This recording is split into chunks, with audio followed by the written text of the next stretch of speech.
In 1964, children walked to school alone from age 5, building independence and confidence.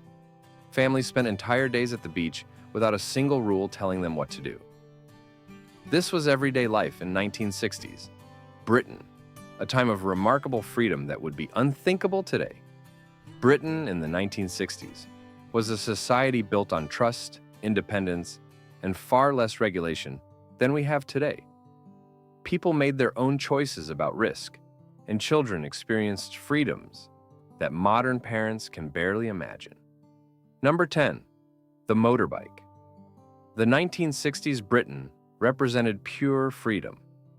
Young riders would accelerate through town centers and country lanes, wind rushing through their hair. Nothing between them and the open road helmets existed, but wearing one was considered unnecessary, even embarrassing. The culture celebrated the raw, unprotected experience of riding leather jackets. Yes. Helmets? No. That was the code. This was the era of mods and rockers, of cafe racer culture, of youth rebellion expressed through speed and style. The motorbike wasn't just transport, it was identity. And helmets would ruin the look, ruin the feeling, ruin everything that made riding meaningful. Many riders from that generation remember the exhilaration fondly, the absolute freedom of it, the sense of being truly alive. Nothing between you and the world except skill and nerve. Compulsory helmet laws arrived in 1973. Riders were required to wear helmets on all roads, with fines for non-compliance. The regulations have since become stricter. Modern helmets must meet specific safety standards and penalties for riding. Without one, include fines up to 500 pounds and license points. We've gained enormous safety benefits, but we've also lost something that generation valued deeply. Number 9, childhood independence and responsibility. Children in the 1960s experienced extraordinary independence. From age 7 or 8, many walked to school alone, navigated their neighborhoods freely, and yes, stayed home without constant adult supervision. When parents went out for the evening, the oldest child would be in charge. This wasn't neglect, it was training. Children learned to solve problems, handle emergencies, care for younger siblings, and manage households. They developed confidence and capability that many modern children lack. People from that generation speak proudly of these experiences. They made their own meals, even just beans on toast. They resolved sibling disputes. They put themselves to bed. They became competent and self-reliant. Parents trusted their children because children rose to meet that trust. The community also played a role. Neighbors checked in informally. A child wasn't truly alone. They were part of a watching community. This approach built resilience and independence. Children learned that they were capable, that adults trusted them, and that they could handle responsibility. Modern laws reflect different priorities. The Children and Young Persons Act establishes that leaving young children alone constitutes potential neglect. We've gained important safety protections, but we've also created a generation that reaches adulthood without having developed basic independence skills. The question remains, have we protected children or have we prevented them from growing up?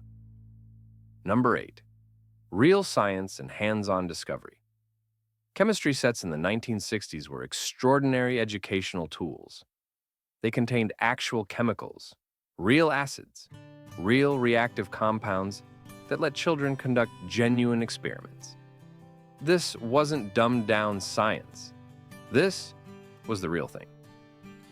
Thousands of future scientists, engineers, and researchers trace their passion back to these chemistry sets. They remember the thrill of creating actual chemical reactions, seeing real results, understanding that science was powerful and accessible. Playing with mercury from thermometers, rolling those silvery droplets across your palm was magical.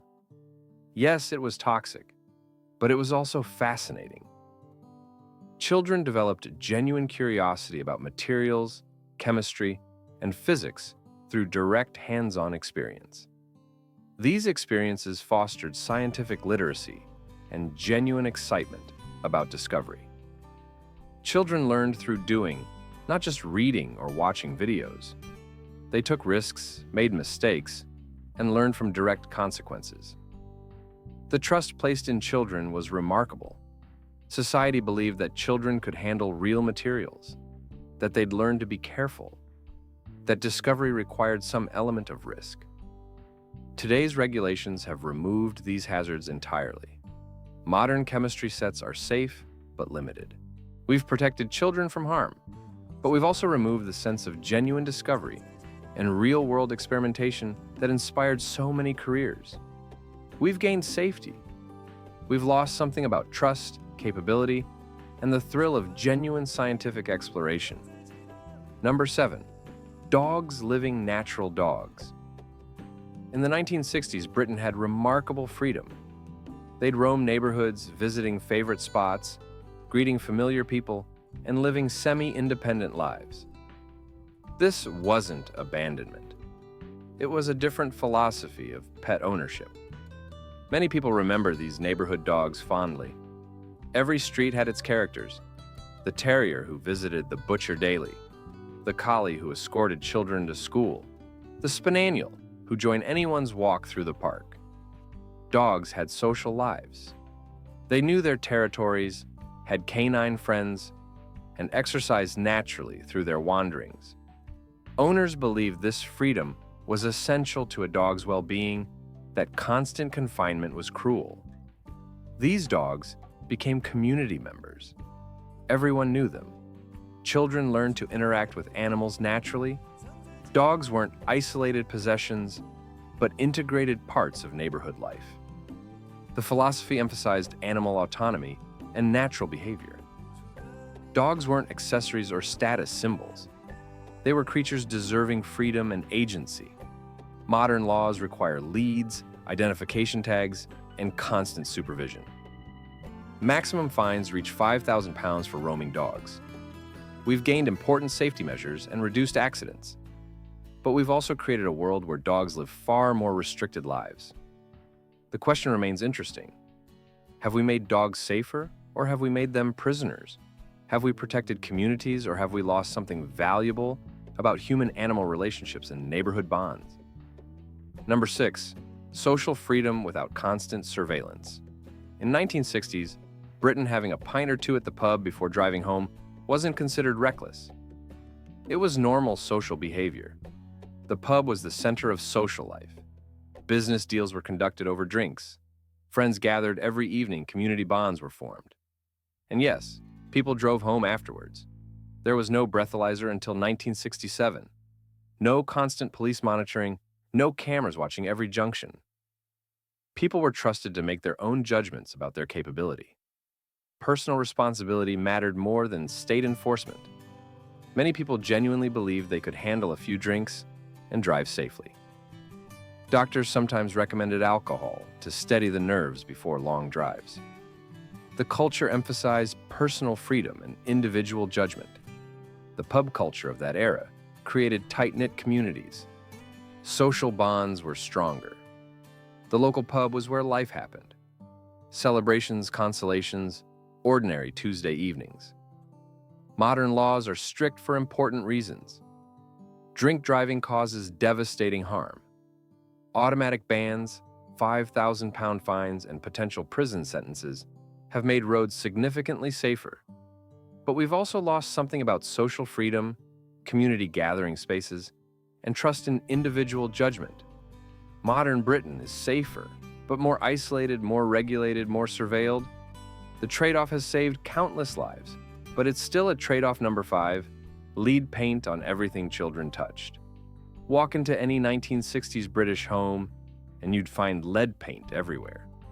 Bright colors on bedroom walls, cheerful designs on wooden toys, cribs and high chairs coated in glossy finishes, window frames, door handles, radiators, all painted with lead-based products.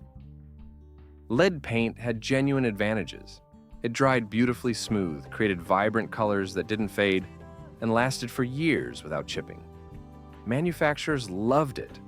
The parents loved it. The glossy finish on a child's toy train or wooden blocks looked professional and appealing. Children's furniture was particularly colorful. Nursery walls featured hand-painted murals in bold lead-based colors. Toy chests, rocking horses, and dollhouses gleamed with thick, durable lead paint. Everything looked bright, cheerful, and permanent. The medical research eventually revealed the devastating impact.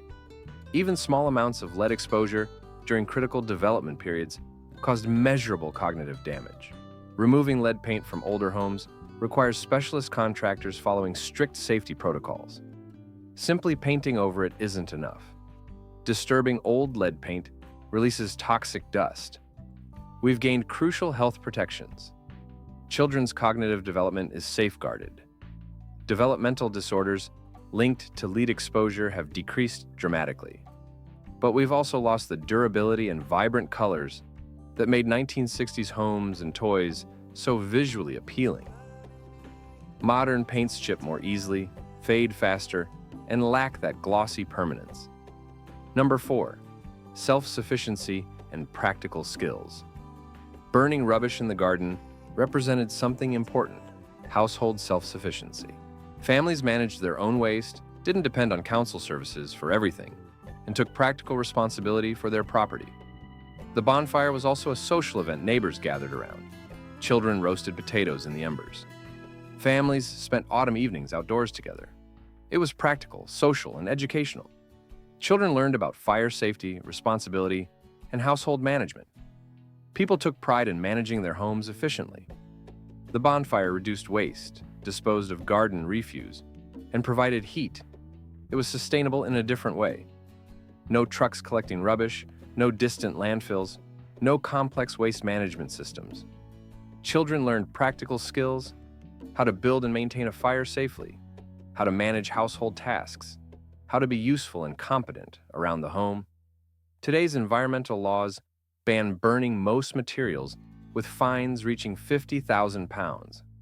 We've gained important air quality protections and reduced toxic emissions. But we've also created complete dependence on municipal services, lost practical household skills, and removed opportunities for children to learn responsibility through real tasks. The balance is complex, and cleaner air matters enormously.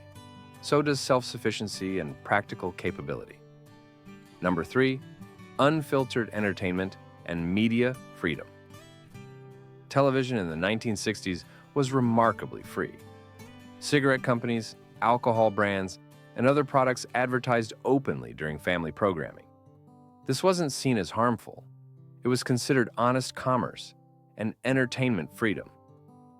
The adverts themselves were often creative and memorable: cartoon characters, catchy jingles, clever slogans. People remember these adverts fondly. They were part of shared cultural experience. Everyone knew the songs, the characters, the catchphrases. There was something refreshing about the lack of constant health warnings and moral messaging. Adults were trusted to make their own decisions. Children would grow up and make informed choices. Society didn't feel the need to protect everyone from everything. The pub and smoking culture created social bonds. Pubs sponsored football teams and community events. Tobacco companies supported sports and arts. There was genuine community investment from these industries. Media freedom meant fewer restrictions on creative expression. Advertisers could be funny, provocative, even slightly risque without constant worry about offending someone or facing prosecution.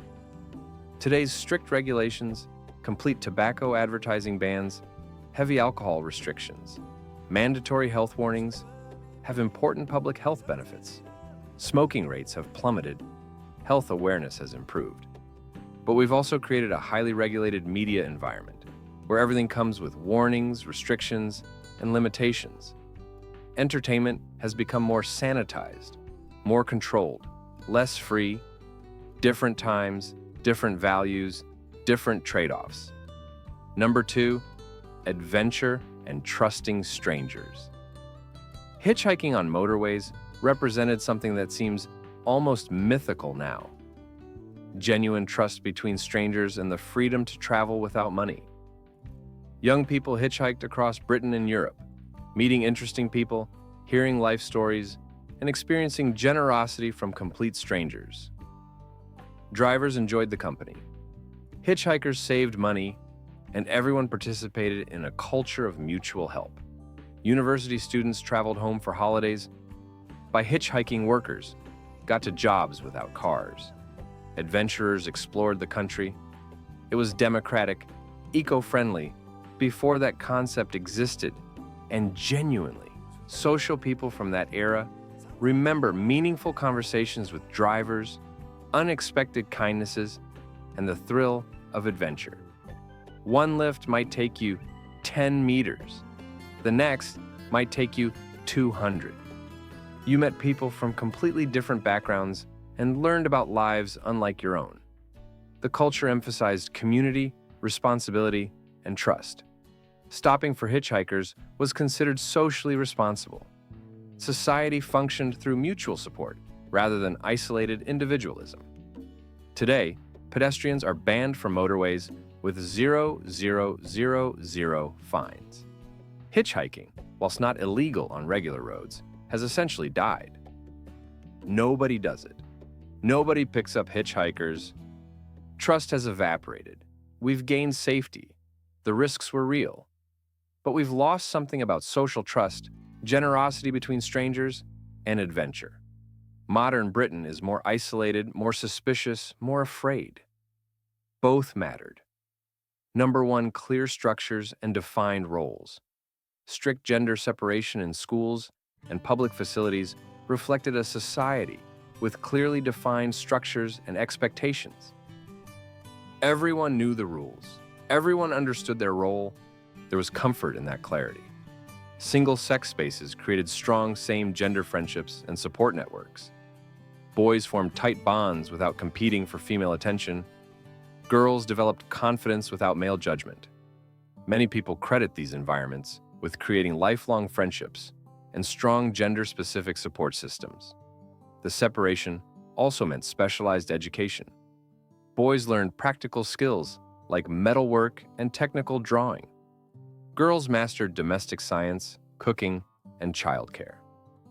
Everyone graduated with practical, applicable knowledge for their expected life paths. There was less confusion about identity and roles.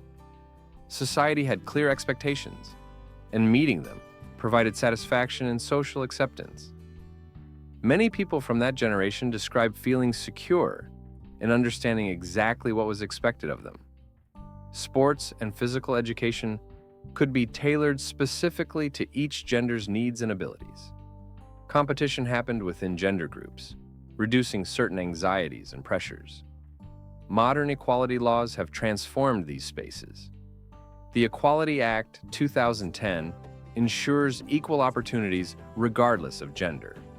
We've gained important freedoms, reduced discrimination, and opened opportunities previously closed. 10 freedoms that existed in the 60s Britain, but are now restricted or illegal. The people who lived this way weren't reckless or irresponsible. They valued different things: freedom over safety, trust over protection, independence over security. We've gained enormously from modern regulations. Roads are safer, children are protected, the environment is cleaner, opportunities are more equal. But we've also lost things worth acknowledging: community bonds, personal responsibility, real independence, trust between strangers, the thrill of genuine discovery and adventure. Progress isn't a simple story of improvement. It's a series of trade-offs. We choose what to prioritize. Every gain comes with a loss. The 1960s generation experienced freedoms we can barely imagine. They also faced risks we've largely eliminated. Neither approach was entirely right or wrong. Understanding what previous generations valued helps us recognize what we've traded away in exchange for what we've gained. And maybe, just maybe, it helps us think more carefully about what we're trading away right now for the future we're building. Because our grandchildren will make videos about us too, and they'll wonder what we were thinking.